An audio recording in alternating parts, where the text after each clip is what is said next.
자, 먼저 오늘은 태영호 전 영국 주재 북한공사 얘기를 좀 해봐야 될 텐데요. 여러 가지로 화제를 모으고 있는 인물인데 오늘 여의도 국회에 태 전 공사가 모습을 드러냈습니다. 무슨 일로 왜 국회를 찾았을까요? 영상 보시고 말씀 나눠보도록 하겠습니다. 부탁드립니다. 소정의 상금도 함께 전달될 예정. 여러분 다시 한번 태영호 공사님의 수상을 여러분 감사합니다. 얼마 전 수십발이 청탄이 빗발치는 속에서 자유를 찾아 한국으로 질주하여 온 GSA 북한군 병사는 병원에서 의식을 회복하자마자 물이나 음식 대신 한국 노래와 TV를 켜달라고 하였습니다. 김정은 체제가 두려워하는 것은 북한 주민들의 의식 변화입니다. 통일이 그날까지 열심히 싸워나가겠습니다. 감사합니다. 네, 태 전 공사가 2017년 올해의 인권상 수상자로 선정이 돼서 이제 상을 받기 위해서 국회를 찾은 건데, 강 기자, 오늘 태 전 공사가 국회를 찾을 때 뭐 경호 문제나 굉장히 좀 여러 가지로 좀 분주했다면서요, 상황이? 예, 우선 국회 출입 기자도 출입증을 보여줘야만 들어갈 수 있는 상당히 엄격한 경우가 이루어졌다는데요. 아, 그래요? 이제 평상시에 열린 국회, 그러니까 다양한 세미나가 열리고 민간인도 이제 어떤 일정이 있으면 안에 들어갈 수 있는 그런 국회지만 네. 오늘 같은 경우 이렇게 지금 보시는 것처럼 일일이 검문을 하고 이렇게 출입증을 보여달라라고 해서 출입증을 보여줘야만 들어갈 수 있는 구조였습니다. 그랬군요. 이런 상황이 흔하지 않은데 최근에는 트럼프 미국 대통령이 국회에 연설 왔을 때 저렇게 출입증을 일일이 검사를 하고 들어갔었어야 했거든요. 그랬었죠. 예, 그만큼 이제 미국 대통령이 방문하는 그런 수준의 상당한 엄격한 경우가 이루어졌고요. 실제로 이제 출입 기자들 좀 얘기를 들어보니까 상당히 긴장감이 감돌고 이런 경우가 상당히 없기 때문에 이례적인 분위기가 좀 풍겼다라는 이런 얘기를 많이 들었습니다. 그런데 오늘 이제 태영호 전 공사가 국회에 나와서 상을 받고요. 노 기자, 그 시상식에서 태 전 공사가 동해물과 애국가도 불렀다면서요? 네, 애국가를 부르는 모습이 좀 낯설다 하시는 분들도 있을 텐데 사실 뭐 처음 보는 모습은 아니었고요. 지금 보시는 거 오늘의 모습인데요. 예. 좀 긴장된 표정으로 서 있다가 옆에 같이 서 있는 의원들과 함께 애국가를 부르는 모습입니다. 보면은 입모양도 얼추 다 맞더라고요. 그러네요. 애국가를 부르는데 뭐 예. 이제 막힘없이 술술 부르는 그런 모습을 볼 수가 있었고요. 사실은 태전공사가 애국가 부르는 게 뭐 올해 1월에도 있었습니다. 바른정당 초청 이제 강연에 참석을 했을 때 모습인데 지금 비교해서 좀 보여드리고 있는데요. 1월에만 해도 약간 입모양이 맞지 않아서 혼자 입만 벙긋벙긋하는 듯한 모습을 좀 보이기도 했어요. 그래서 태전공사가 애국가가 익숙치 않구나라는 느낌이었는데 오늘은 훨씬 자연스러운 모습을 볼 수가 있었고요. 예. 제가 궁금해서 좀 알아보니까 일단 탈북자들이 하나원에서 교육을 받을 때 애국가 배우기도 한대요. 아, 애국가 그래요? 제창을. 그래서 가사나 이런 것들이 어느 정도 1, 2절 정도는 좀 익숙할 만큼 교육을 받는다고 하니까 태전공사도 애국가 부르는 게 좀 자연스러워진 그런 모습입니다. 네, 노 기자가 준비를 잘했군요. 정말 딱 보니까 이게 비교가 되네요. 1월 달하고 오늘 모습이 애국가가 많이 이제 익숙해진 모습이었죠. 그런데 태전공사의 가족들이 걱정이 아닐 수가 없습니다. 태전공사의 가족들은 북한에 있는데 이거 뭐 처형당한 거 아니냐 뭐 이런 얘기가 있었는데 북한이 오히려 이거를 역으로 좀 이용을 하고 있는 것 같습니다. 미국 CNN 방송에 태영호 전 공사의 가족이 등장했습니다. 어떤 모습이었을까요? 만나보시죠. 프로 악선전입니다. 그자는 한 생을 그렇게 목을 잘라서 쓴땀 눈에 넣으려는데 심처럼 다니기 창피하다고. 이 죄를 우리가 내 아들 대대손손이라도 죄를 씻기 위해서 정말 더 많이 일을 해야 되는데. 그러니까 CNN 방송에 장 기자님, 그 태영호 전 공사의 누나와 남동생이 등장을 했는데 북한은 오히려 저거를 의도적으로 좀 보란 듯이 외신 CNN을 통해서 보여주고 있는 것 같거든요. 의도가 있겠죠? CNN하고 인터뷰를 했지만 실제로는 국내 정치용일 가능성이 매우 높다고 생각을 하고요. 그러니까 북한 입장에서는 사실 태영호 공사가 이번에 들어온 북한 병사보다 더 아프게 느껴질 겁니다. 왜냐하면 이제 정권 안에서 핵심적인 역할을 했던 분이고 실제로 외교관은 북한에서 굉장히 최고위급 대접을 받기 때문에 그러면요. 예. 그런 사람이 망명을 해서 그것도 제3국이 아닌 한국을 들어와 있는 상황 그리고 또 수많은 정보가 이제 나갈 텐데 그것에 대한 우려가 있기 때문에 아무래도 이제 저런 방법으로라도 예. 하지 않으면 안 되지 않을까라는 생각이 좀 들고 또 저 가족들 입장에서는 실제로 이제 김정은 체제에서 살아남기 위해서는 네. 어쩔 수 없지 않나. 시키는 대로 해야죠. 그러니까요. 그래서 사실은 저는 이게 참 전 세계 세계 유일한 분단 국가인데요. 네. 그러니까 저런 장면을 더 이상 보지 않기 위해서라도 한반도 평화 체제가 빨리 수립돼야 되지 않을까라는 생각이 좀 듭니다. 알겠습니다. 태영호 전 공사의 누나와 남동생이 CNN에 나와서 저런 얘기 하고 싶어서 했을까요? 글쎄요. 누군가의 지시 때문이었겠죠.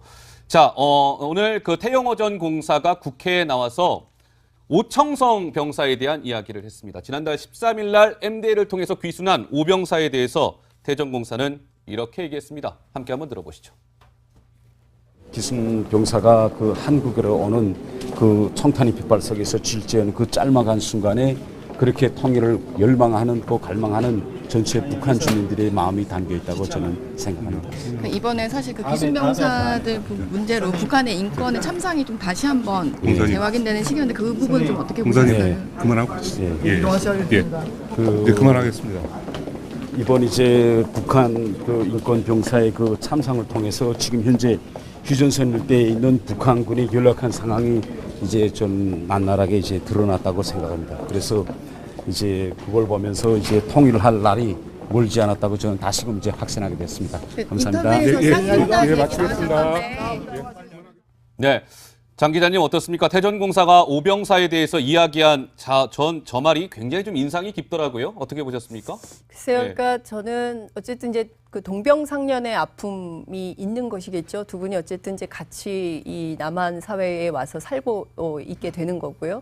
그리고 사실은 그 가장 중요한 것이 이제 북측은 생각해 보면 1950년 전쟁 이후에 지금까지 계속 사실상 스탈린 체제에 계속 있다고 봐야 될 거고 예. 그 체제 안에서 그러니까 한국처럼 이를테면 독재에 항거하는 민주화 운동을 한다거나 뭐 자유주의에 대해서 열망한다거나 이런 자체가 봉쇄된 채로 지금 65년이거든요. 그러니까요. 그렇기 때문에 이 상황을 뚫고 나온 것 자체에 대해서는 대단하다라고 스스로 자평할 수밖에 없는 것이고요. 네. 그것에 대해서는 서로 좀 이렇게 그 따뜻한 위로 이런 것들을 좀 나누고 있는 것이 아닌가 이런 생각이 좀 듭니다. 귀순 병사의 총탄의 빗발 속에서 한국으로 질주하는 그 순간 통일을 열망하는 북한 주민들의 마음이 담겨 있다고 생각합니다. 태전공사의 의미심장한 한 문장이었고요. 강 기자, 네. 이 오청성 병사 얘기 나왔으니까 이 얘기 좀 할까요? 초코파이 먹고 싶다고 그랬는데 오병사가 이제 마음껏 먹을 수 있게 됐네요. 예, 그렇습니다. 실제로 초코파이를 제조하는 회사에서 이제 평생 먹을 수 있는 권리를 좀 준 건데요. 그렇습니까? 지금 100박스 정도를 이제 선물을 우선 했다고 합니다. 자, 그러면 낱개로 한 9,600개 정도인데 이것만 먹어도 한 몇 년은 먹을 것 같은 그런 규모인데 북한에서는 이제 초코파이가 상당히 귀한 음식이잖아요. 예, 대북 엄청 전단, 비싸대요. 대북 전단에서 이제 초코파이와 함께 날리면 북한군이 떨어진 초코파이를 이제 주워서 이제 몰래 먹는다라는 그 얘기 나눌 만큼 상당히 귀한 음식이라고 알려졌는데 그만큼 오청성 병사를 향한 그런 뜨거운 응원이 좀 계속 이어지는 것 같습니다. 알겠습니다. 노 기자님 말씀하시죠? 장 기자님 죄송합니다. 그 제가 이제 예전에 개성공단 취재를 한 적이 있었는데요. 이제 개성공단에 와 있는 노동자들이 이 초코파이를 먹지 않아요. 나눠줘도. 그리고 이제 가지고 있어요. 그러니까 우리가 보면 이거 유통기한 지나기 전에 빨리 잡수셔야 된다고 얘기를 해도 안 먹습니다. 왜냐하면 가족에게 주려고. 자식에게 주려고. 아버지들이 못 먹는 거예요. 못 먹는 거예요. 예. 그런데 이게 이제 앞서 이제 하나원 말씀하셨는데 하나원에 와 있는 탈북자들도 마찬가지입니다. 그러니까 음식에 대한 이분들이 이렇게 보면 대기근을 1995년에 겪었기 때문에 이 귀한 음식에 대한 이게 우리 왜 할머니들 오시면 막 귀한 예. 떡 같은 거 이렇게 놔뒀다가 나중에 이제 귀여운 손주 오면 주는 것처럼 이분들이 그런 생각이 있어요. 그래서 하나원의 그 이제 탈북자들의 그 비키니 박스 같은 거 보면 예. 그 안에 항상 유통기한이 지난 초코파이, 우유 이런 것들이 있다는 거예요. 저는 이 점을 좀 우리가 인권 차원에서 생각을 좀 해봐야 될 것 같습니다. 알겠습니다. 자, 그런데 이제 김정은 같은 경우에 지난주 금요일이었습니다. 8일이었죠, 그러니까. 지난주 금요일 날 어디 갔나 봤더니 백두산 저 꼭대기 천지에 올랐는데 그 혹시 사진이 준비가 되어 있으면 한번 볼까요? 자, 지난 8일, 지난주 금요일 날 김정은은 뭐 엄청나게 추운 엄동설안에 백두산 천지에 올랐고요. 저 볼 좀 보세요. 얼마나 추우면 볼이 그냥 꽁꽁 얼었습니다. 노 기자, 네. 백두산 천지에서 뭐 올랐는데 뭐 사진도 많이 공개가 되고 그랬었죠? 우선 네, 지금 보기만 해도 상당히 추워 보여요. 얼굴도 뭐 볼이 빨개질 정도로 추워 보이는데 전날 날씨가 영하 31도 정도가 됐다고 합니다. 어이구야. 백두산 정상이 그 정도고요. 백두산 미령이라고 해서 김정일의 출생지로 많이 알려져 있는데 저기도 해발 1,580m 정도 되기 때문에 최저 기온이 영하 26도 정도 됐다고 해요. 지금 네. 우리 바깥의 기온이 영하 7도니까 그거보다도 한 3-4배가 높은 거잖아요. 그러니까 아우, 상상만 해도 예, 뭐 영하 31도는 상당한 어마어마하네요. 추위다라고 볼 수 있겠는데 예. 김정은이 저렇게 이제 장갑이랑 모자를 꽁꽁 싸맸는데도 얼굴이 상당히 빨개진 거 보면 얼마나 좀 추운 날씨였나 이게 얼굴로도 드러나는 것 같습니다. 그러니까 백두산 천지에 오를 때 김정은은 뭔가 이제 결단의 순간을 앞두고 올랐다. 이런 해석들이 주말 사이에 많이 나왔었죠, 시청자 여러분. 그런데 저희가 오늘 이 부분에 좀 주목해봤어요. 뭐 130kg까지 나간다는 김정은이 저 천지 고도가 해발 2,600m입니다. 2.6km 되는 건데 어떻게 올랐을까? 걸어서 올라갔을까? 굉장히 궁금했습니다. 그래서 좀 취재를 해봤는데요. 전문가들은 이렇게 얘기하더군요. 함께 한번 들어보시겠습니다. 네, 김정은이 몸이 육중해서 걸어 올라갈 수는 없고, 그렇다고 백두산 지역은 그야말로 칼바람이 불기 때문에 헬기가 올라갈 수가 없습니다. 따라서 김정은이 천지 가까이까지 승용차를 타고 갈 수 있도록 도로를 닦았고, 거기에 이제 렌지로버라는 사른 구동형 찝차를 타고 올라가는 것으로 알려지고 있습니다. 그러니까 장 기자님, 저희가 공개된 사진 중에서 저 빨간색 원 보이시죠? 네. 보면 저기 지프 차량이 딱 준비가 되어 있는데 걸어서 올라간 게 아니라 김정은 차량, 지프 차량을 이용해서 저 꼭대기까지 올라간 거였더라고요, 보니까. 그렇겠죠. 걸어서 저 얼음바닥을 영하 31도의 얼음바닥을 보니까 이제 구두를 신고 올라갔는데요. 아마 등산화를 신더라도 아이젠을 하지 않으면 올라가기 굉장히 어려운 길을 구두 깨끗하잖아요. 그러니까요. 예. 아마도 이제 집차를 타고 올라와서 아마 이제 사진을 연출하려고 했었던 것이 아닌가 싶은데요. 그러니까 그럼 저 사진이 왜 필요했을까? 그러니까 북한 내부에서 이제 연말이고 내년 신년을 앞두고 신년 메시지를 위한 어떤 포석 차원에서 연출된 사진이 좀 필요했던 거 아닌가 싶고요. 예. 한 가지 좀 아쉬운 점, 본인은 장갑을 꼈는데 일부 군인들 보니까 그러니까요. 맨손으로 이렇게 받아적는 손이 새빨갛게 얼었네요. 그래서 좀 예. 그것도 좀 같이 좀 장갑 좀 나눠 꼈으면 어땠을까 이런 생각이 좀 들기도 하고요. 네. 네, 그리고 좀 내년에 아마도 김정은 위원장이 아무래도 핵무장 국가를 선언할 가능성이 매우 높은데요. 예. 어쨌든 내년에 우리 평창 올림픽이 있는데 평화 올림픽으로 해야 되지 않겠습니까? 그럼요. 그런 측면에서 보자면 핵무장 국가를 선언하고 좀 남북 관계를 얼어붙는 것이 아니라 좀 대화 국면으로 만드는데 뭔가 필요한 역할 이런 걸 좀 했으면 좋겠다 이런 당부를 좀 드리고 근데 싶습니다. 이제 백두산 저 천지에 오른 김정은 사진을 봤는데 일전에 노기자 어떻습니까? 백두산 천지에 김정은이 올랐을 때 사진이 조작된 거 아니냐라는 논란이 있었어요. 근데 네. 이번에는 어떻습니까? 좀 조작이 된 겁니까? 어떻습니까? 이번에 사실 뭐 그 조작 여부를 알 수 있는 건 없었는데 일단 봤을 때는 좀 깨끗해 보여서 사진이 조작설이 아직 불거지진 않았거든요. 지금 보시는 게 바로 조작 의혹이 불거졌던 당시의 그런 모습입니다. 뒤에 보시면 저 부분이 조작 의혹에 휩싸인 부분인데요. 이제 16명 정도가 되는 군인들인데 바위 위에 이제 올라가 있는 것 같은 그런 모습이 보이잖아요. 근데 네. 다리 사이가 좀 하얗게 비어 있어요. 그래서 어디에 올라가 있는 건가 뭐 이런 생각이 들어서 약간 이제 뭔가 많은 사람들이 동원된 것처럼 보이려고 저런 식으로 이제 조금 사진을 꾸몄고 조작한 게 아니냐 이런 얘기가 있었고 저 당시에는 실제로 전문가들이 봤을 때 예. 원근법 상으로도 상당히 어색한 부분에 있는 모습이다라고 해서 좀 조작 의혹이 많이 제기가 됐었습니다. 그렇군요. 알겠습니다. 2014년도에 이제 김정은이 백두산에 올랐을 때 조작된 사진의 모습까지 봤습니다. 하나원에서 교육을 받을 때 애국가 배우기도 한대요. 아, 애국가 그래요? 제창을. 그래서 가사나 이런 것들이 어느 정도 1, 2절 정도는 좀 익숙할 만큼 교육을 받는다고 하니까 태전공사도 애국가 부르는 게 좀 자연스러워진 그런 모습입니다. 네, 노 기자가 준비를 잘했군요. 정말 딱 보니까 이게 비교가 되네요. 1월 달하고 오늘 모습이 애국가가 많이 이제 익숙해진 모습이었죠. 그런데 태전공사의 가족들이 걱정이 아닐 수가 없습니다. 태전공사의 가족들은 북한에 있는데 이거 뭐 처형당한 거 아니냐 뭐 이런 얘기가 있었는데 북한이 오히려 이거를 역으로 좀 이용을 하고 있는 것 같습니다. 미국 CNN 방송에 태영호 전 공사의 가족이 등장했습니다. 어떤 모습이었을까요? 만나보시죠. 프로 악선전입니다.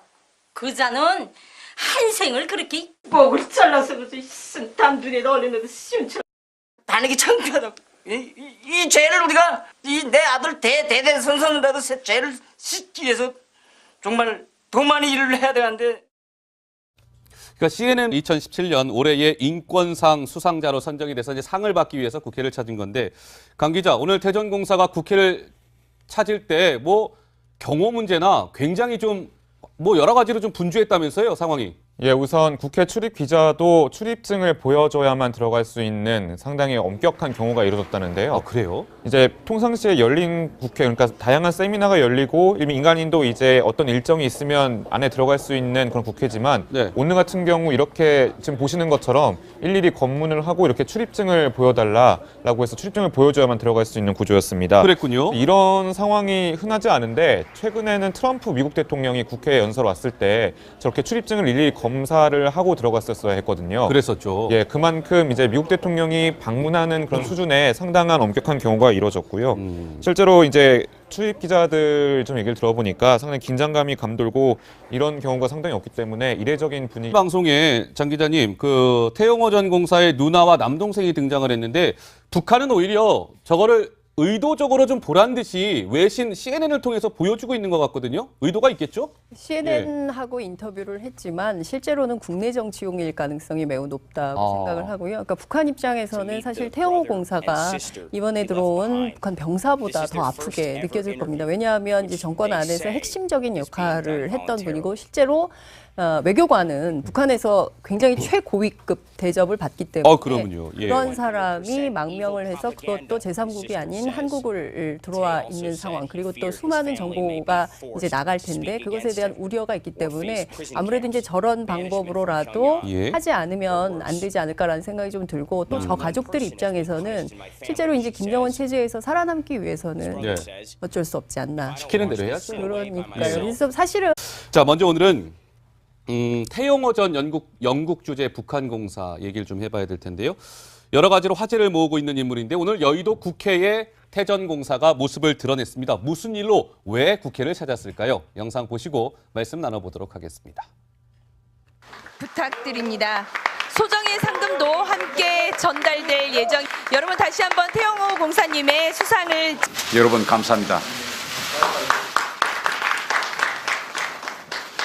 얼마 전 수십발이 청탄이 빗발치는 석에서 자유를 찾아 한국으로 질주하여 온 GSA 북한군 병사는 병원에서 의식을 회복하자마자 물이나 음식 대신 한국 노래와 TV를 켜달라고 하였습니다. 김정은 체제가 두려워하는 것은 북한 주민들의 의식 변화입니다. 통일이 그날까지 열심히 싸워나가겠습니다. 감사합니다. 네, 태전 공사가 이가 좀 풍겼다는 이런 얘기를 많이 들었습니다. 그런데 오늘 이제 태영호 전 공사가 국회에 나와서 상을 받고요. 노기자, 그 시상식에서 태 전 공사가 동해물과 애국가도 불렀다면서요? 네, 애국가를 부르는 모습이 좀 낯설다 하시는 분들도 있을 텐데 사실 뭐 처음 보는 모습은 아니었고요. 지금 보시는 거 오늘의 모습인데요. 예. 좀 긴장된 표정으로 서 있다가 옆에 같이 서 있는 의원들과 함께 애국가를 부르는 모습입니다. 보면은 입모양도 얼추 다 맞더라고요. 그러네요. 애국가를 부르는데 뭐 예. 이제 막힘없이 술술 부르는 그런 모습을 볼 수가 있었고요. 사실은 태전공사가 애국가 부르는 게 뭐 올해 1월에도 있었습니다. 바른정당 초청 이제 강연에 참석을 했을 때 모습인데 지금 비교해서 좀 보여드리고 있는데요. 1월에만 해도 약간 입모양이 맞지 않아서 혼자 입만 벙긋벙긋하는 듯한 모습을 좀 보이기도 했어요. 그래서 태전공사가 애국가가 익숙치 않구나라는 느낌이었는데 오늘은 훨씬 자연스러운 모습을 볼 수가 있었고요. 예. 제가 궁금해서 좀 알아보니까 일단 탈북자들이